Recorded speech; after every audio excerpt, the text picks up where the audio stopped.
Jesucristo, el Verbo viviente, es el único medio de salvación. Él es el centro del pensamiento de nuestra vida, la fuente y la autoridad de la doctrina. El principal propósito de la vida de Cristo fue la obediencia a los mandamientos, exaltando la ley de Dios como un reflejo de su carácter.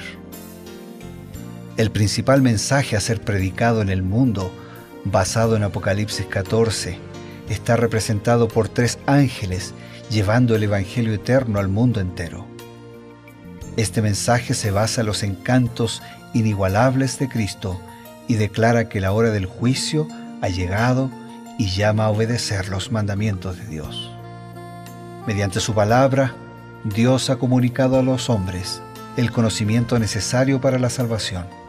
Las Santas Escrituras deben ser aceptadas como dotadas de autoridad absoluta y como revelación infalible de su voluntad.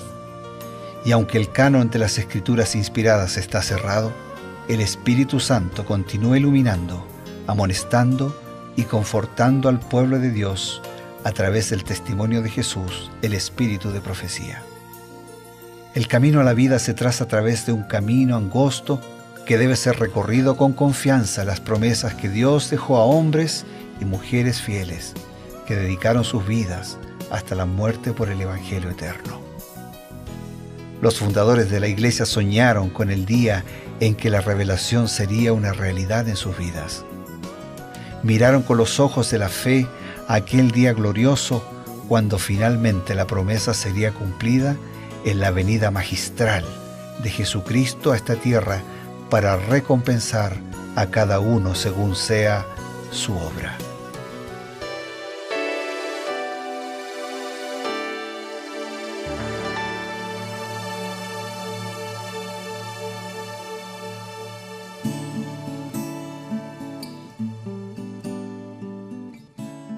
Es muy grato encontrarnos con ustedes cada día, reavivados por su palabra, para ir repasando, para ir caminando con la lectura de las Sagradas Escrituras por este sendero que nos conduce hacia una vida mejor, hacia la patria celestial y también con el complemento del espíritu de la profecía. Está con nosotros el pastor Bruno Razo, quien nos presenta la cita y también la explicación adecuada y oportuna para cada pasaje de las Sagradas Escrituras. Muchas gracias, Pastor Eber. Seguimos juntos. Ya hemos visto Levíticos capítulo 8 a través de la Biblia y ahora estamos listos para dialogar, para conversar y ver los comentarios que Elena de White tiene para nosotros, que son los comentarios de Dios para entender más este capítulo, para entenderlo mejor, como siempre decimos, para aplicarlo a nuestra vida. Sin duda. Y bueno, sin más preámbulo, nosotros vamos a buscar la respuesta oportuna del Consejo Inspirado. Y bueno, hace unas semanas estuvimos justamente tocando el mismo tema que hoy presenta Levítico 8. En Éxodo 29 estuvimos hablando justamente de la consagración de Aarón y de sus hijos en el momento cuando el templo ya estaba prácticamente terminado y entonces había que empezar a hacer el primer oficio. Ahora Levítico vuelve a retomar el tema porque aparentemente, bueno, no aparentemente, seguramente este tema era de vital importancia porque quien ministraba dentro del edificio, que era el edificio más importante en la vida religiosa de Israel, era Aarón y sus hijos, ¿no? Ahora, ¿por qué razón Aarón y sus hijos fueron privilegiados por el Señor, ¿no? Tanto Aarón y su familia, se nos muestra que ellos tuvieron un lugar de realce dentro de la vida religiosa de Israel. Muy bien, ya hemos dicho, ¿no es cierto?, que Levítico, el libro de Levítico, donde el Evangelio está en embrión, enfatiza todo el servicio de los levitas, de los sacerdotes que ministraban, eran los líderes religiosos. Claro que sí. Y entonces, respondiendo así tu pregunta, y lo hago a través de los escritos de Elena de White, dice: en virtud de las instrucciones divinas, se apartó a la tribu de Leví para el servicio del santuario. En tiempos anteriores, cada hombre era sacerdote de su propia casa, pero en los días de Abraham, por derecho de nacimiento, el sacerdocio recaía en el hijo mayor. Ahora, en vez del primogénito de todo Israel, el Señor aceptó a la tribu de Leví para la obra del santuario. En un comienzo, cuando todo era más pequeño, Ajá. cada familia tenía su propio sacerdote. Después el Señor estableció que los de la tribu de Leví sería el clan, el grupo, ¿no? La familia ministerial para servir y para dirigir toda la programación y los servicios religiosos. La cita continúa, retomo, ahora en vez del primogénito de todo Israel, el Señor aceptó a la tribu de Leví para la obra del santuario.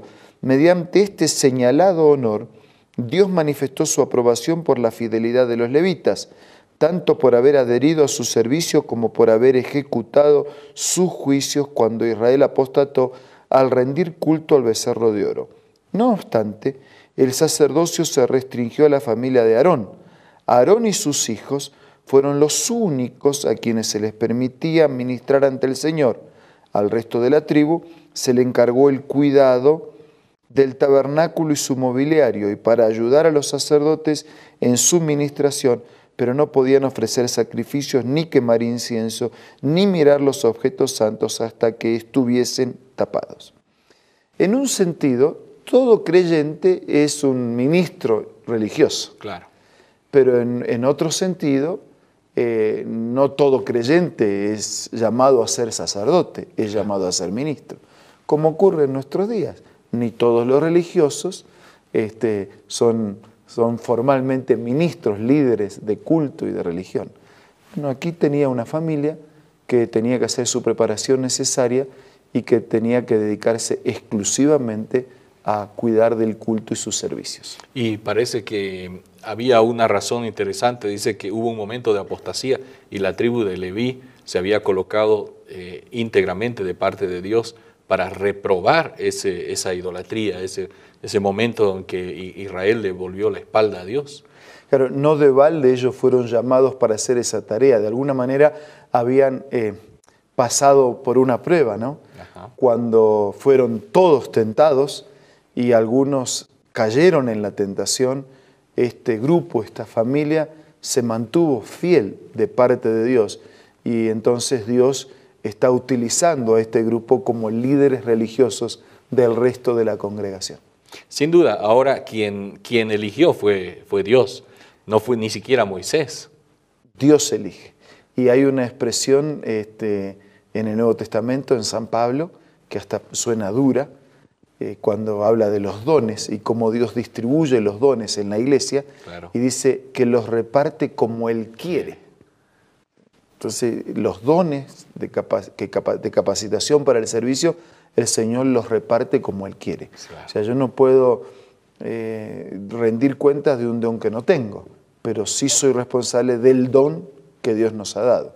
Algunos tenemos poquitos dones, otros tienen muchos dones, pero todos somos responsables de los dones que Dios nos ha dado.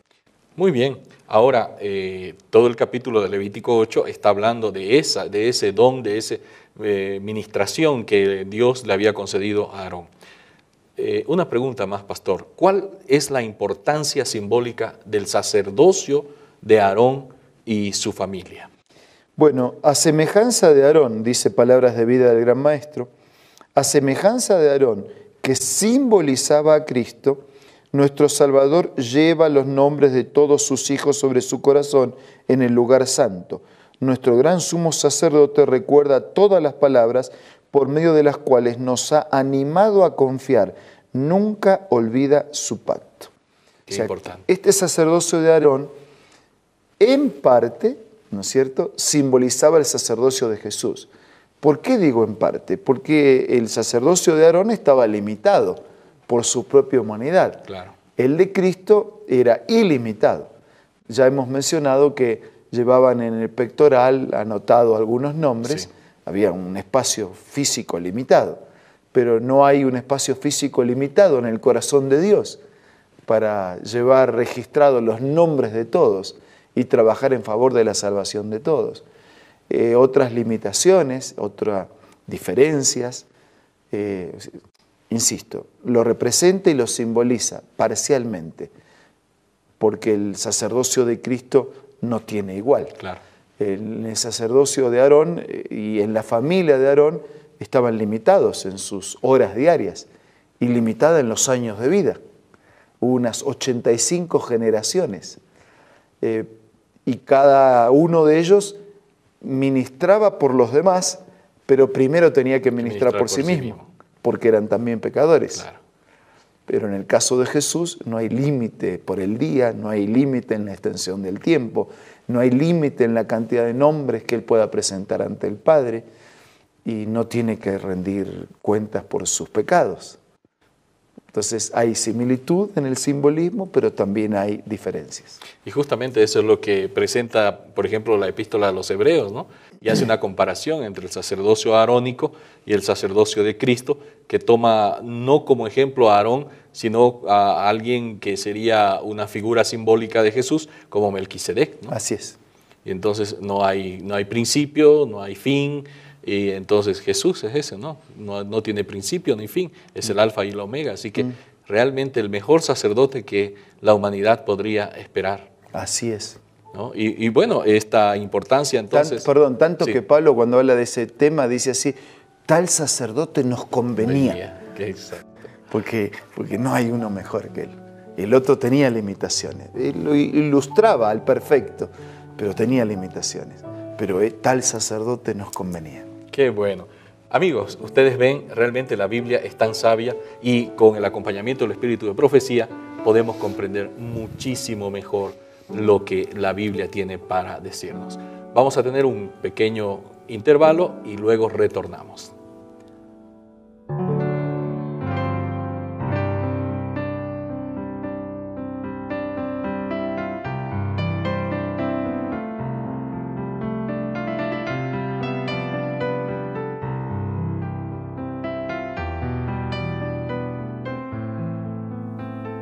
Hola, hoy vamos a leer una cita acerca de la verdadera educación. La verdadera educación significa más que la prosecución de un determinado curso de estudio. Significa más que una preparación para la vida actual. Abarca todo el ser y todo el periodo de la existencia accesible al hombre. Es el desarrollo armonioso de las facultades físicas, mentales y espirituales. Prepara al estudiante para el gozo de servir en este mundo y para un gozo superior proporcionado por un servicio más amplio en el mundo venidero. Esta cita puedes encontrarla en el libro La Educación, escrito por Elena G. de White. Te invito a que pueda ser parte de tu biblioteca personal. También puedes descargar la aplicación Elena G. de White del App Store o del Play Store. Amigos, nos quedan unos instantes para recibir una invitación, una apelación a nuestra vida y luego pedir la bendición del Creador con el Pastor Bruno. Jesucristo nuestro Señor, por su muerte, por su sacrificio, por su mediación en el cielo, constituye el mejor puente, es decir, el mejor sacerdocio. Pablo dice, el único mediador entre Dios y los hombres. Entonces, vamos a utilizar este puente llamado Jesucristo para acercarnos definitivamente al cielo y a la eternidad. Ahora vamos a orar. Señor y Dios nuestro, te damos gracias por el sacerdocio de Aarón, que ilustraba el sacerdocio de Jesús, pero también te agradecemos por la plenitud del sacerdocio de Cristo, porque no tenía que ofrecer sacrificios por sus pecados, ya que Él fue sin pecado, porque Él tenía vida propia y colocó su vida y sus méritos a nuestro favor. Por eso, en esta hora, una vez más, te recibimos, confirmamos nuestra confianza en ti o nos entregamos por primera vez, porque aceptamos tu sacrificio, queremos los méritos de tu gracia, vivir de tu mano en armonía con tu voluntad y ser parte de tu reino. Por favor, abraza fuertemente a cada uno de nuestros amigos en este día. Oramos agradecidos en el nombre de Jesús. Amén. Amén. Con ustedes, amigos, queda el compromiso. Está marcada nuestra cita. El día de mañana, reavivados por su palabra, retorna y también creed en sus profetas. Hasta pronto.